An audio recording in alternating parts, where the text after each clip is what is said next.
Good morning to you all. Welcome back to the Namaste experience. So good to see you, so good to see you, so good to see you, so good to see everyone right here, right now. What a great way to begin our week. What a great way to begin our day. And that's the reason we do this. And some people say, well, you know, when you live at Namaste Village, you have to come to session. I say, why wouldn't you want to do this every day? Because it's just a great way to lift our spirits and get us heading in the right direction. Amen. To open our hearts. Amen indeed. Thank you. So we're going to do that today, and we're going to do it in, I believe, will be a fun, interesting way. But before we go any further, let's go ahead and we'll join together in our morning prayer. We do different ones at different times, but this is the one that we'll do today. These two small parts from A Course in Miracles. Please join me. The peace of God is everything I want. The peace of God is my one goal, the aim of all my living here, the end I seek, my purpose and my function in this life, while I abide where I am not at home, and I am here only to be truly helpful. I am here to represent the one who sent me. I do not have to worry about what to say or what to do, because the one who sent me will direct me. I am content to be wherever God wishes, knowing God goes there with me. I will be healed as I let God teach me to heal. I will be healed as I let God teach me to heal. Amen to that. In fact, I'm healed already, no matter what it looks like. That's funny because I was just watching a scene of all movies. The Rocky Horror Picture Show. And there's a very funny part where Dr. Frankenfurter says, I'll remove the cause, but not the symptom. And this is what we do in our minds. We can remove the cause, which is just the erroneous thinking, but we sometimes hold on to the symptom instead of letting it all go and coming home to grace. So that's what we're going to be doing today, this week, every day, really. But today I think is going to be fun. I want to begin by sharing a video that I created 2 days ago on Saturday. I woke up thinking, I want to go back in time, literally. How many of you have ever thought, well, wouldn't it be wonderful if we had a time machine and you could go different places? For me, I would love to go back 2,000 years ago to actually be with Jesus, to actually listen to him, to see what really did happen, to see what he really looked like. That would be, I think, the first place that I would go if I had a time machine. So I thought maybe we could do that together today. Wouldn't that be nice if we could do that together this morning? Go back. It does not require a helmet, nothing fancy. We're just going to, I don't know, we'll find a way to make it work. But what I did was I created a little video on Saturday that I think is going to help us. So let me see if I can locate that. I'll put us up on the screen together, and I'll just invite you to sit back and go back with me 2,000 years.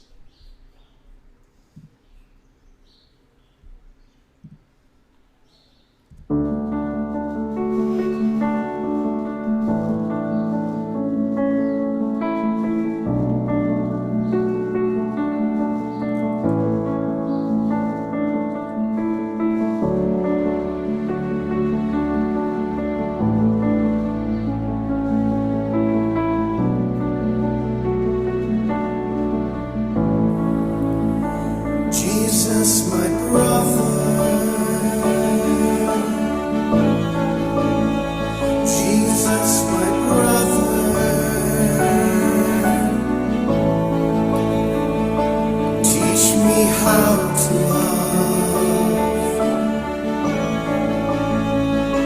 Teach me how to love. Jesus, my brother. Jesus, my brother.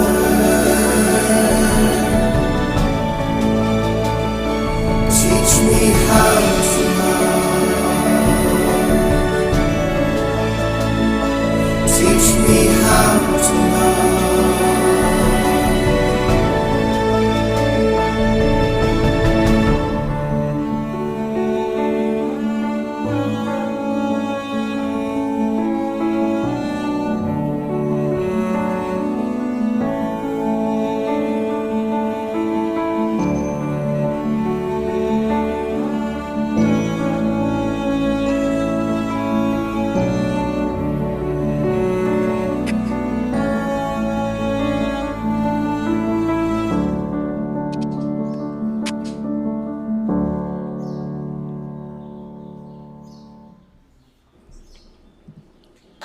There you have it. Thank you. I love that because it probably comes as close as we can to seeing Jesus. Seeing Jesus and what he looked like 2,000 years ago. What I did was I took the Shroud of Turin and in using AI, then brought that image to life. This is what that man, if that was Jesus, looked like. And using AI, then just extrapolating all the different scenes. And yet, they were scenes created by an artificial intelligence, a way of seeing something that in time and in space we are limited in seeing, and yet it gives us an interesting and beautiful glimpse into the possibility of that presence. But as always, there is always something, a glitch. We could call it a glitch in the matrix, that in a situation like that, an artificially created video, it's artificial. It's not the real thing, and there's often little glitches in what will, how many of you have looked at something online on Facebook, and it's a puppy playing with a huge great black bear. Have you seen videos like this? There's so many of them today, and at first you're thinking, wow, that's incredible, but then you look a little bit closer, and you may see one little frame that's off. The glitch in the matrix that says, no, that was artificially created. Now, almost all of even the images that I showed of these beautiful pictures of Jesus and how he may have looked, if you look closely, you may see a little glitch that says, no, this was created by an artificial intelligence. Maybe that's what we are. Maybe that's what this is, an artificial intelligence that's always creating in the moment its own version of reality. And yet if we look close enough, we'll find glitches. Maybe just one little tiny thing that's off or off kilter that reminds us this is not what reality really is. Let me give you a couple of examples. I saw a picture, in fact, a lot of people were sharing this picture. It was really beautiful, of Phil Collins was in the hospital, and Paul McCartney went to visit him and sat at his bedside with his guitar, just playing for him and singing with Phil. And it was beautiful, and there were thousands of people commenting on how cool Paul is to do that and how beautiful it is to see them together. But if you really looked at the picture, there was something that wasn't quite right. In fact, I'll give you a hint. Like if Paul is sitting here like this and he's holding the guitar, playing, Anyone imagine what that glitch might have been? The chord was different than the one he was playing with his fingers. Well, there was no sound. There was The no. chords weren't right somehow with things. Keep trying. 7 strings. I'll see if I can find the picture. 6 fingers. Okay, let me show you the actual picture here, and that might help. So here is the picture of Paul and Phil. Guitar's facing the wrong way. That's right. Paul does not play a right-handed guitar like me. Paul plays left-handed. A little glitch that you may not notice right away because you see, oh, it's just so beautiful, Paul and Phil playing it, but created by an artificial intelligence. Yeah? It doesn't change the message, though. How beautiful that is. Let me give you another example. This is one from just last night.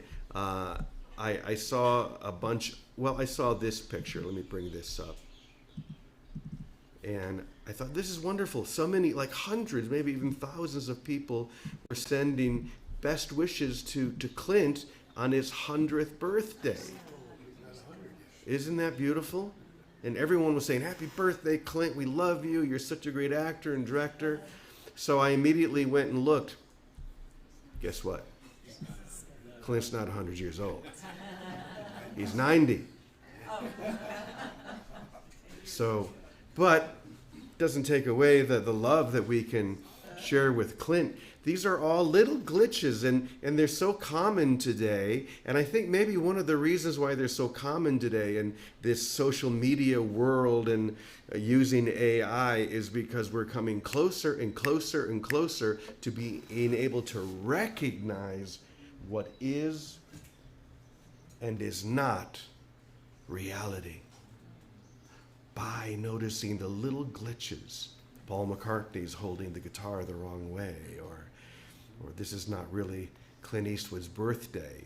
Even in the video that I showed you that I made a couple of days ago, if you look at that beautiful scene of the apostles sitting around Jesus at the Last Supper, if you notice, 2 of the apostles are exactly the same. Now, we don't have any evidence that there were 2 twins. It was a little glitch in the picture. So I want to share something with you that I wrote around this. I'm going to put it up on the screen so everybody can see it. Hold on.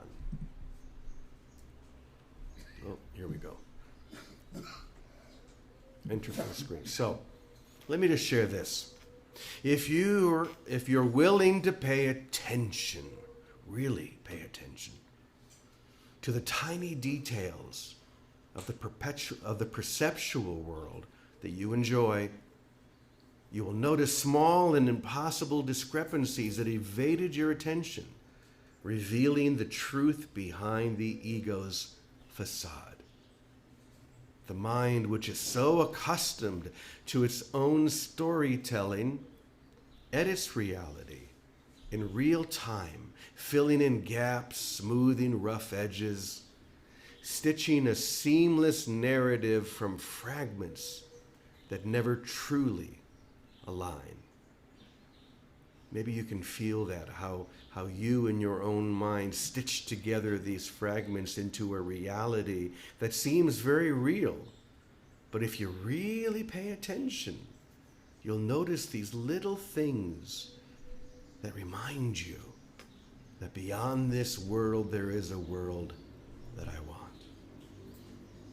A shadow that moves before its source, a sound that reaches your awareness before the cause is seen, a déjà vu so precise it collapses the boundary between past and present.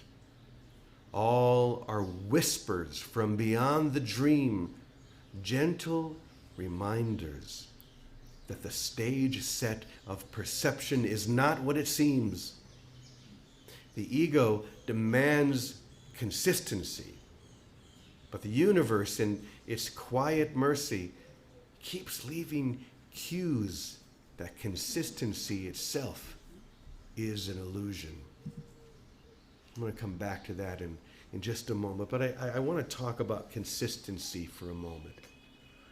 When we think about the dream that we had last night when we were in our beds and asleep, it's easy to say, well, it was inconsistent. I could fly in my dream, but I can't fly here in my awakened state. Or there were other things that happened that were completely inconsistent when compared to now. And that's how we differentiate from that dream last night and say, well, this is what reality is, because there is a level of consistency that is here that was not in the dream. I have a past. I can think about when I was in third grade and who my third grade teacher was, or who my friends were in high school or whatever. But here's the thing. If in your dream last night, I showed up, just came into your dream, and I asked you, who were your friends? Who was your best friend when you were in high school? You would instantly be able to tell me. You have, even in your dream, your sleeping dream, you're able to create a false consistency in order to maintain the illusion that this is a real world. And do you see that that's exactly the same thing that we do here? There is a level of consistency that we instantly create. In fact, there are programs now that do this, and many quantum physicists are beginning to suggest that we're constantly doing this, creating it just one step ahead of our awareness to maintain the illusion that what you're seeing and feeling and experiencing here is the real world. But it ain't. Let's go back to this. One more paragraph. Okay. In those brief flickering moments, one second, when the dream misfires and you glimpse the seam, you're offered a sacred invitation. You're offered a sacred invitation when you notice this. The glitch is not an error, it is grace disguised as anomaly. An aperture in the veil. Each inconsistency, each odd impossibility points to a deeper harmony that cannot be seen through the ego's narrow lens. When you stop rushing to explain and simply behold, stop rushing to explain and simply behold, you begin to sense that the world you see is not there, but arising. That's the key. It's arising before your attention, a projection dancing upon the stillness of the real. Oh, isn't that good? A projection dancing upon the stillness of the real. What the ego calls a mistake, the awakened calls a miracle.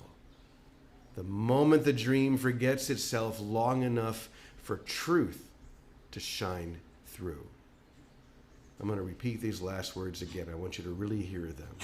The moment the dream forgets itself long enough for the truth to shine through.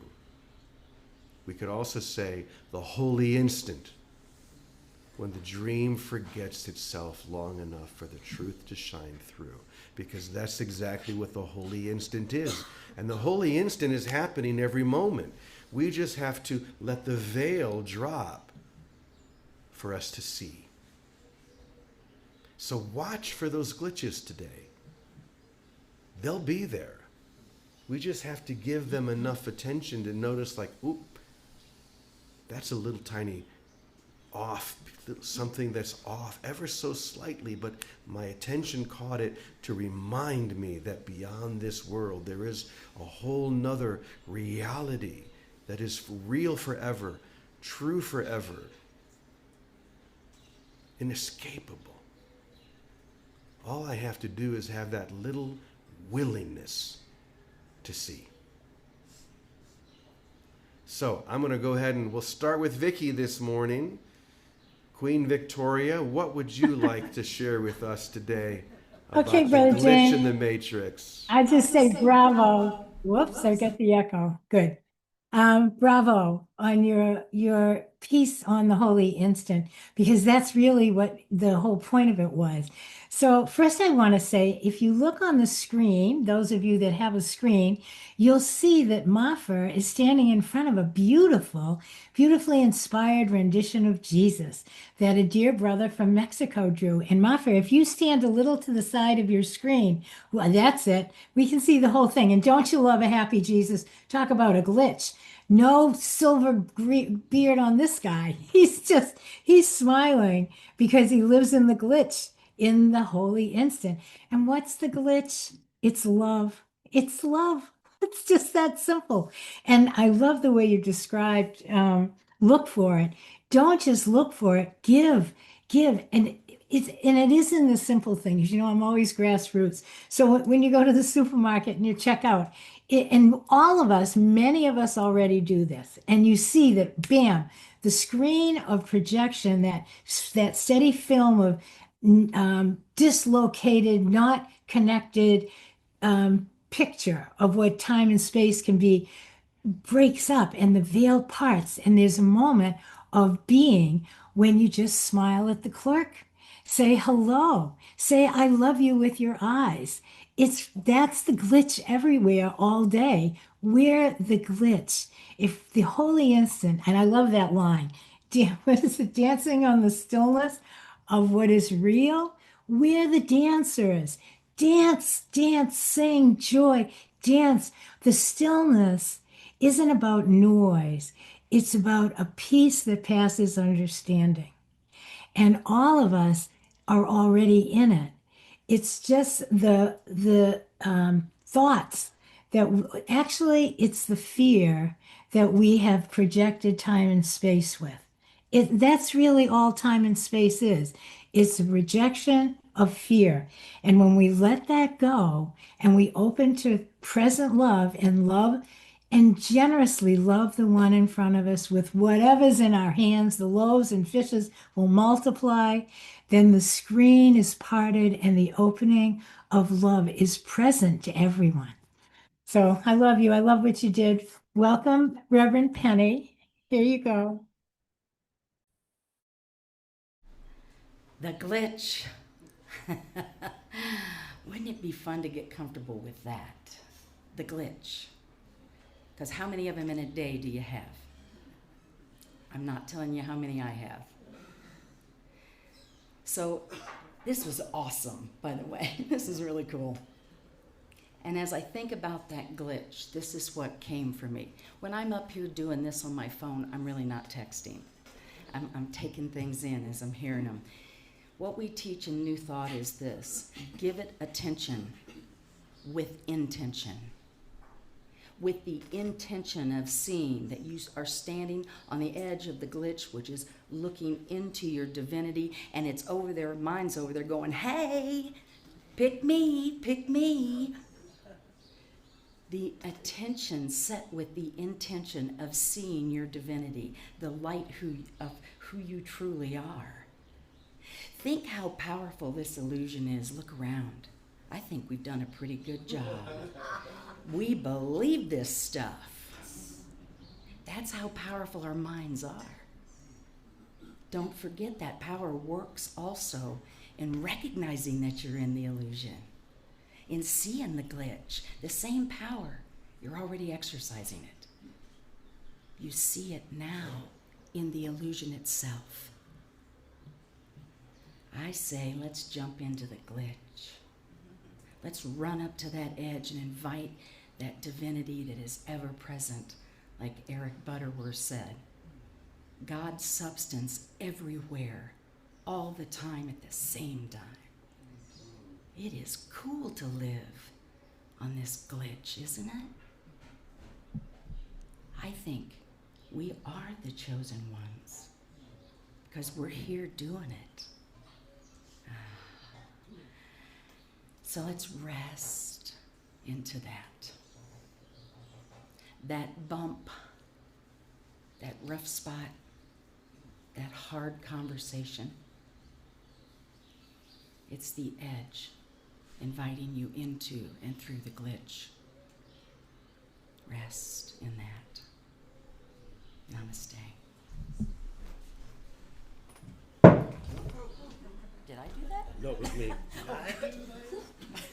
You know, Penny, I really like how you said to even rest within the glitch, because this is where we find ourselves right now. We find ourselves here to share and to welcome this holy instant, and noticing where we really are in heaven is a state of oneness. It's like those glasses that we sometimes wear, the VR glasses. Now, I have a pair. I've let many of you walk the plank, for example. And in walking the plank, you feel, even though you know your feet are really solid on the ground, as soon as that elevator door opens and you see that plank heading out into the open air, my heart begins to race every time. Half the people say, I'm not stepping out of that elevator. Like, dude, there's no elevator. Take the step.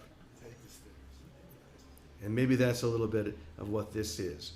You're here for the moment. Share it. Love one another. Give everything.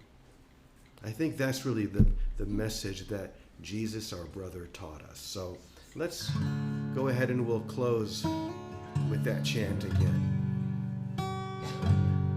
Very easy.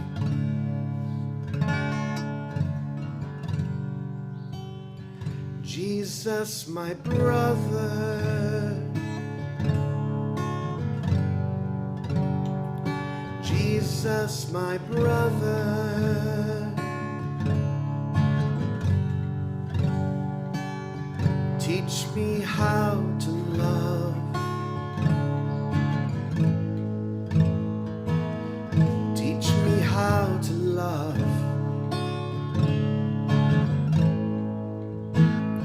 Jesus, my brother.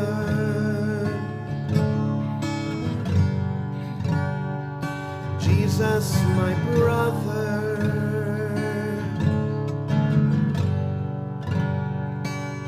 Teach me how to love. Teach me how to love.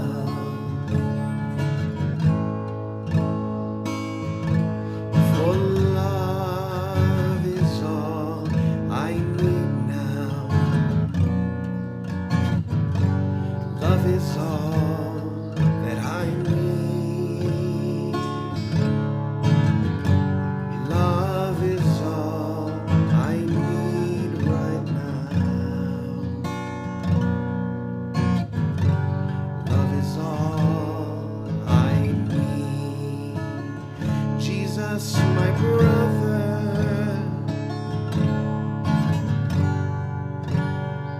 Jesus, my brother.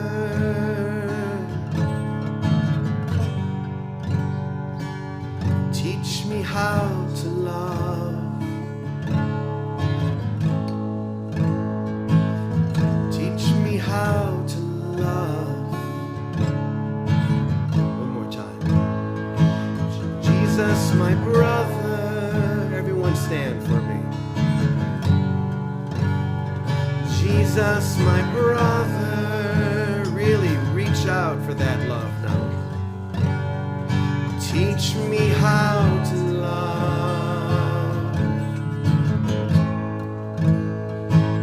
Teach me how to love. Let's keep going a little longer. For love is all I need now. Love is all I need. Love is all I need right now. love is all I need. Jesus, my brother. Oh yeah. Jesus, my brother.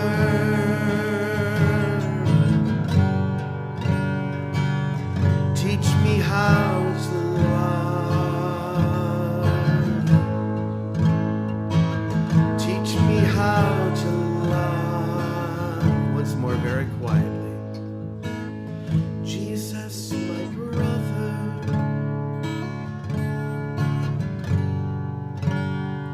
Jesus, my brother. Teach me how to love. Teach me how to love.